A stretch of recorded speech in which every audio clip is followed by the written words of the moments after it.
All right, this is an exercise I use a lot for clients who are experiencing shoulder pain in bench pressing, ring dips, handstand push-ups, handstand walk, even snatching, jerking, and strict pressing.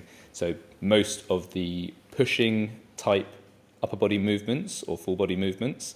And the intended stimulus is that we're trying to generate tension and stability in a pec that might not be providing enough of it in those movement patterns.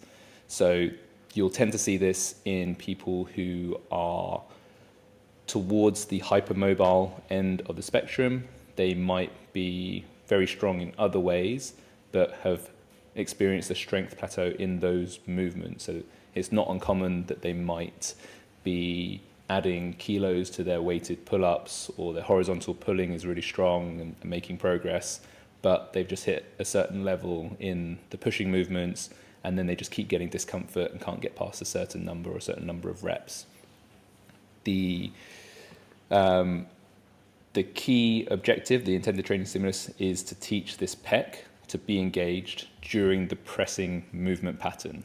So in the setup, we're going to be biasing joint motions that activate the pec whilst grooving a nice press mechanic.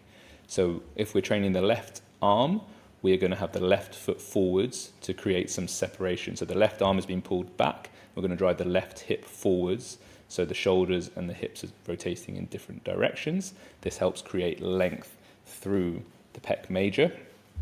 We're also going to attach the band high and wide. So it's not pulling straight behind, it's going to be pulling out towards a snatch grip position. This helps us maximally lengthen the pec using the joint motions of shoulder flexion, abduction, and external rotation as well. So how does it look in action? With that setup in place, we are going to find a gentle stretch through the pec in the start position. So with the bent arm, moving ourselves around, stepping away from the rig, stepping to the side and letting the band pull the hand behind the shoulder, we should be able to find a good sort of 3 to 5 out of 10 pec stretch in the start position. From there, we're going to press out into that Y position towards a snatch lockout position, like so. You can see a few trembles going on here as it's hard work to keep that pec engaged, and we want that pec in tension all the way out and all the way back. So you're going to work quite slowly, and you can twist and adjust your body to maintain the pec tension. So it's okay to turn into it more as you press and come out of it slightly as you return to the start position. The goal is pec in the movement.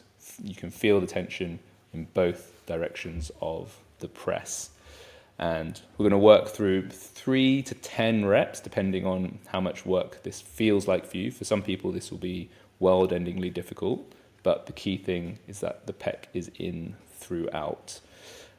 Give it a go, guys. Let me know how it feels. If your pressing feels better afterwards, if you've got loose pecs, then it almost definitely will feel better. And if you like this, we have an exercise library of over 600 weird and wonderful movement mechanics exercise on our YouTube channel. And please also check out our school community, where we upload one of these nearly every week. And you can ask questions and get feedback on your form videos as well. But yeah, hope you liked it, guys, and tune in next week for another one.